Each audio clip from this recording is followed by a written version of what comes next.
to speak about the judicial process here in Trinidad and Tobago overall in executing any approach to dealing with crime, more so with warnings against a militarized approach to dealing with crime here in Trinidad and Tobago. I'm joined by the coordinator of the Criminology Department at the University of the West Indies St Augustine campus, Dr. Randy Seepersad. He's with us via Zoom. Good morning. Good morning. How are you doing? We're doing well, sir. How are you? I'm fine, thank you. Well, in spite of all of government's efforts to try and deal with this situation here of crime and criminality in Trinidad and Tobago, would it be fair to suggest it's an unrelenting plague? Oh, definitely. Not just unrelenting, but definitely getting worse. And I think it has to do with the approaches that we've been taking over the years. While we've been focusing very heavily on the suppressive approaches, meaning the prisons, the courts, etc., we realize that by itself isn't enough. And if the crime trends really don't represent a wake-up call at this point, then I don't know what else would. Because definitely the statistics show, for especially violent crimes, that there has been an increase over time. Now, when we speak about a militarized approach to dealing with crime, especially as it relates from a police service, precisely what does that mean, a militarized approach? Well, basically it means utilizing the military in the crime-fighting effort. So bringing out military personnel to work alongside with police, or perhaps even to create specialist units with military personnel to carry out certain types of operations. However, of course, the literature would generally show that this is a very dangerous thing to do. This is an approach that a lot of jurisdictions would avoid, and quite often, it leads to a lot of issues for several reasons. One has to do with the training of the military, which quite often isn't consistent with what is required for law enforcement. Law enforcement training is very different, and the approaches to law enforcement is very different compared to what the military do and the training that they receive. And not only that, the legislation isn't built as well in Trinidad and Tobago to support the use of the military in general crime-fighting efforts.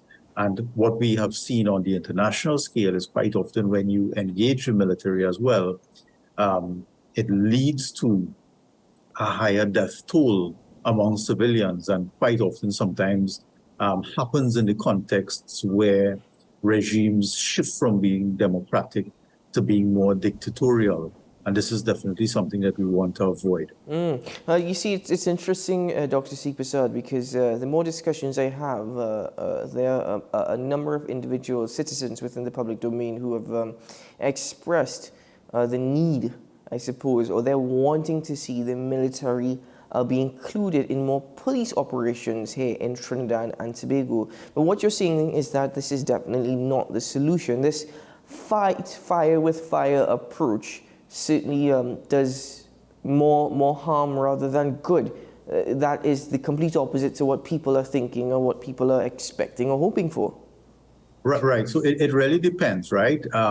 What I'm saying here is that a full-scale engagement of the military in crime control is not something that generally, the literature and the research would support. But this doesn't mean that the military can't be engaged in some kinds of efforts. Now, one of the important functions of policing has to do with deterring crime, and it has to do with the visibility of persons surveilling the environment. Once you have that happening, it really reduces the likelihood that crime would be committed. And nothing in principle is wrong with using military persons to do joint patrols and so forth to help surveil the environment. That is entirely okay, but it has to be done within reason and with very clear boundaries in terms of what the responsibilities are. So it's not necessarily a black and white case that you could simply say, across the board, a yes or no. Right? It really has to do with how the military is engaged in the fight against crime. And in principle, as long as it's done correctly and within the limits of the law, then that might be okay. And if you wanted to push it even further in terms of even, providing training that would allow the military to function in a law enforcement capacity and even amending the laws. But then again, that is something that takes a lot of effort and time, but it's certainly something that is worth exploring. Mm-hmm. Well, I'm glad that you've actually separated both and explained both, because I know one of the things that you've raised recently is that adopting a militarized approach to policing, just so that there's clarity, is that the possibility of the violation of human rights. Right, and that's one of the very, very serious concerns, because at the bottom of it, the military is trained to kill. They are trained to defend the sovereignty and the borders of a country. They're not trained in law enforcement and the techniques that are utilized within law enforcement. So you cannot put folks with that type of training and with the types of weapons that they have on the streets to police people. The weapons that military officers use, for example, they are designed to kill. They're very different. So I'm not saying that, of course, that the weapons that police officers have can't kill, but they're much less dangerous than the weapons that military folks carry around. So really, the gear that they have, the training that they have, the focus that they have is something that is not geared towards law enforcement, generally speaking. And quite often it could lead, to an infringement of human rights. So when you look at Trinidad and Tobago, for instance, we have approximately, for the last 3-4 years, about 50 persons per year being killed by police officers. Mind you, I'm not saying murdered here, I'm saying killed in the line of duty. Mm-hmm. And that figure could actually go up. If you look at some other places like Brazil, it's in the thousands. And other places that use the military in law enforcement, you find that the numbers are much, much higher. And the rates of deaths of civilians at the hand of law enforcement officials tends to be a lot higher. And of course, that speaks to a circumvention of due process, because it means that people might be quicker killed in the field rather than taken to court and tried. And quite often, when people are taken to court and tried, we find out that they're actually innocent. And you may have innocent people being killed if you use the military in law enforcement. I think, Dr. Seepersad, if we can be honest with each other, what we see now in Trinidad is the general population, once allegations are made or once an individual is a suspect, they have not been proven guilty, but rather, in the end, they might be very much innocent, as you've just pointed out. But the public now, that level of frustration is, they've already deemed this individual as guilty. It's a suspect, they've gone in for questioning, but they're guilty in the public's eye. We've heard, I can tell you that, at least from the position that I've sit, and even from comments that you read on social media, even sometimes newspaper article, there is this, I suppose, the adoption of an attitude in Trinidad where we should just exterminate all these individuals. They're not necessarily proven guilty in a court of law, but you know what, they're a suspect. Police are, so let's exterminate them and whatnot. What you are suggesting this morning is that this is absolutely terrible and could, in fact, be a very big blunder, a very big negative for the judicial process and the judicial system here in TNT. Right, and that's a very, very important point that you raise, because the thing is, the general literature will show, and it is the case in Trinidad and Tobago, that crimes are committed by a very small proportion of persons. The vast majority of persons in Trinidad and Tobago are law-abiding. Mm-hmm. And we cannot at all circumvent judicial process. We know that judicial process takes a while to happen.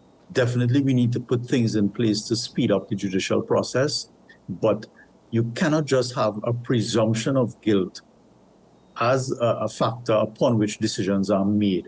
You have to have a trial in a court of law where you properly examine the facts by persons who are trained in law to make a decision of innocence or guilt. And this is one of the reasons that there is a separation of powers between the police and the judiciary. The police are not called upon ever to make a decision of innocence or guilt. They may apprehend with probable cause, and they have a good suspicion that the person that they may have apprehended could be guilty for whatever reasons. But the determination of innocence or guilt rarely happens by a completely independent body, meaning the judiciary. They look at the circumstances and they make a decision. And the reason for that separation of powers is to ensure that there isn't a miscarriage of justice, because by the mere fact that the police arrest somebody and bring them, charge them and so forth, it implies that they already presume guilt. And the thing is, if we go down that particular path, one, we have to recognize that really in terms of the population, we've reached a point of desperation, and it's understandable that people would think this way. But if we go down that particular path, what it will spell ultimately is that there will be innocent people who will be hurt in the process. People who may not have committed an offense, but it looks like if they have, and they end up being punished or being killed simply because of the suspicion of having committed an offense without due process. And that's a very, very dangerous road that we do not want to go down. Dr. Seepersad, let's pause on that particular point. I'm going to come back to that in one moment. But another factor to consider, and I think you yourself have highlighted this many times before, the list of areas in Trinidad and Tobago that are now prone to criminal activity, that has widened. In fact, it's now said nowhere in Trinidad. If you thought you lived in a quiet community before, or a quiet neighborhood, it's you, your neighbors. No, that no longer exists. And you just mentioned that level of desperation. So we've touched on a militarized approach to dealing with crime, but the aspect now of citizens' frustrations and desperations. Is there the ever-increasing possibility of citizens wanting to take justice into their own hands simply because of that frustrations and desperation? So you're right. So two things. One, crime does appear to be spreading. If we look at the geographic dispersion of crimes, it is spreading. If we look at the geographic dispersion of gangs, they also are increasing. There was a time that you wouldn't have found gangs in all of the divisions. They're increasing. Gangs have been linked to crime. The gangs are increasing. The crimes are increasing. Of course, not all crimes are gang-related. And as you rightly said as well, people are reaching a level of desperation that they want to take justice into their own hands. Now, that could mean several different things. If we mean persons or regular citizens carrying out what they believe to be, a just punishment, etc., that is not necessarily something that citizens should do, because then that is vigilante justice, and it's again circumvents due process. Now, this is not to say at all that citizens should not be engaged in the fight against crime. In fact, this is one of the elements that we have been missing for the longest while. That people in Trinidad and Tobago have sat back for too long. They have said that the crime problem is not my personal problem. But more and more, we are beginning to realize that crime could be knocking on any of our doors at any point in time. We're all at risk now. And what we are really seeing is people galvanizing together, coming together in neighborhoods, creating neighborhood watch groups. Even in my own neighborhood, we had a meeting a couple of weeks ago, and we're going to have follow-up meetings. People are coming together. They are designing patrols. They are coming up with different solutions, developing communication systems within their own neighborhood so that they can reach out to each other in case of an emergency. Surveillance systems where different people are looking at different parts of the neighborhood at different hours of the night. So the entire neighborhood is covered in terms of surveillance pretty much round the clock. Getting blow horns as a sign that they could use in case of an emergency to alert other neighbors, etc., etc., etc. So neighborhoods are coming up with strategies. They are communicating more and reaching out to the police so they get that very quick response if there should be an emergency in their neighborhood. And at the heart of any good deterrent and crime detection effect really has to do with surveillance. And we have known for a very long time that the police can't be there every single second because the police force is limited, right? And if we have the entire nation looking on and doing something, not necessarily taking justice in their own hands, but playing the part, and this is something that has been done, This is something that has been done in other countries. So playing their part to assist the police and bringing things to their attention, you find that it will create a greater deterrent effect. You find that it will improve the chances that you catch people when they go to perpetrate acts. And I will give you an example. Just recently, I was sitting in an airport in Fort Lauderdale, and maybe every 10 minutes, you kept hearing this very, very nice message about human trafficking, mentioning that it's on the rise in Florida. And if you see something suspicious, report it right away and call this number. And immediately what you have is everybody in the airport looking around at something suspicious, or to see if there's something suspicious. And quite often we see things that look out of place, but we say, you know what, it's none of my business. We don't do anything about it. And that's just one example. There are a lot of examples of that. And the people of Trinidad and Tobago do need to pull together in their communities, do need to communicate with each other and become part of the apparatus that is in support of the crime fighting problem. Dr. Seepersad, have you seen any efforts? I mean, from your view, you would be able to analyze things a bit more different, a bit more detailed as compared to many others, given your background in criminology. Have you seen any efforts that are leading to or could lead to the tangible success in the efforts against crime and criminality in Trinidad and Tobago? Yes, there have been some very good examples of that. In fact, from 2014 to 17, the Ministry of National Security, and more specifically, the Citizen Security Program, implemented the Cure Violence model in Trinidad and Tobago. This is just one example I'm giving you, but there is a larger point to this. That model was implemented by a firm called Tyrus, and really it was an intervention designed to reduce gang violence. Now, it resulted in a 38.6% decline in murders and woundings and shootings in gang-affected communities in the Port of Spain area. We're talking the most difficult communities in Trinidad and Tobago, those communities with the highest levels of murders. And imagine if in 3 years you could create a 38.6% decline when murders and woundings and shootings increased by 16.4% over the same period in the rest of Trinidad and Tobago. Imagine the power of this particular model. Now, the bigger point that I'm getting at is that things can be done. There are things that can be done. Criminological literature has a wealth of things, but the things that have proven to be successful have certain features. One is that they are data-driven. You collect data and you design interventions around them. And secondly, very, very important, things that really get at the root causes, whether you're talking proximate causes or more distal root causes of the crime problem, things that really tackle crime at the source, whether it's issues in the family, issues in the community, drug use, educational issues, lack of access to jobs. Those are the things that will take people out of engagement in crime.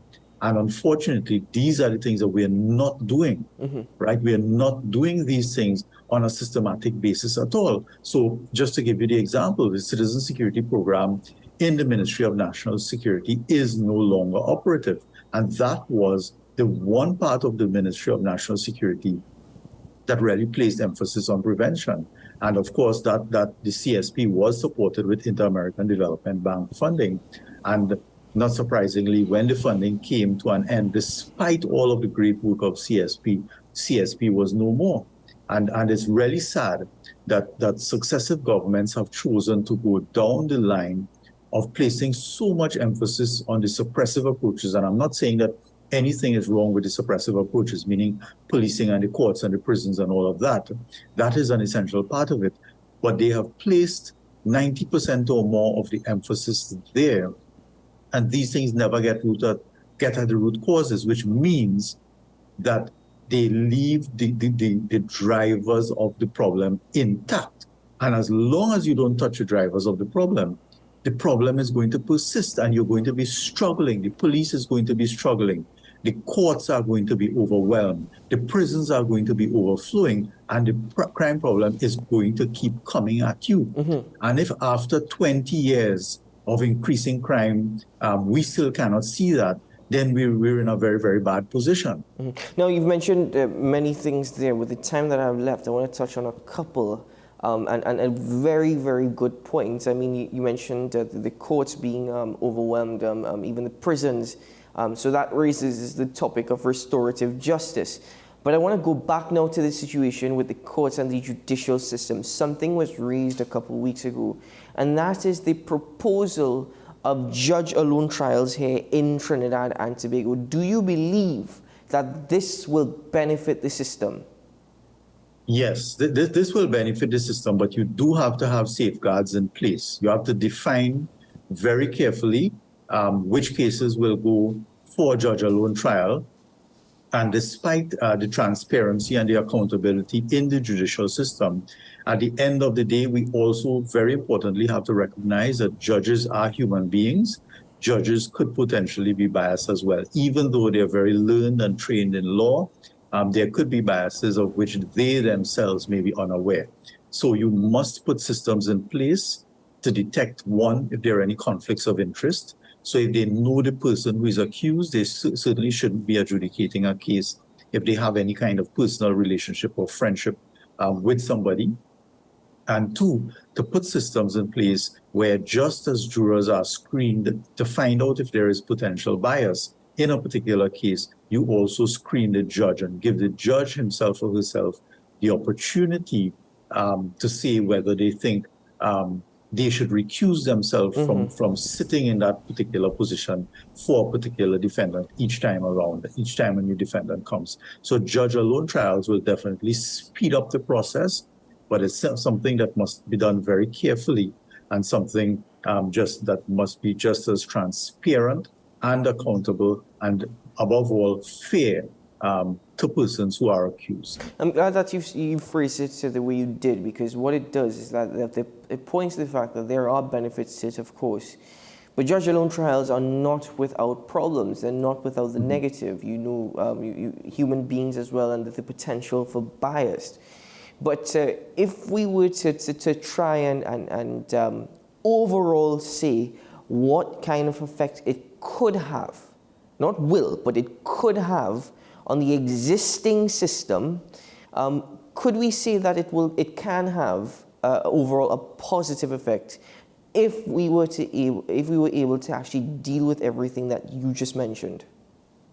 Yes, I say overall it would definitely have a positive effect by the simple fact that it would speed up trial. And I would add that we should possibly very strongly consider wider use of plea bargaining and inform defendants about it, let them understand what it is, let them know that they could engage in plea bargaining. That is something that really reaches a point of a verdict very, very quickly and circumvents the need for an entire long, drawn-out trial.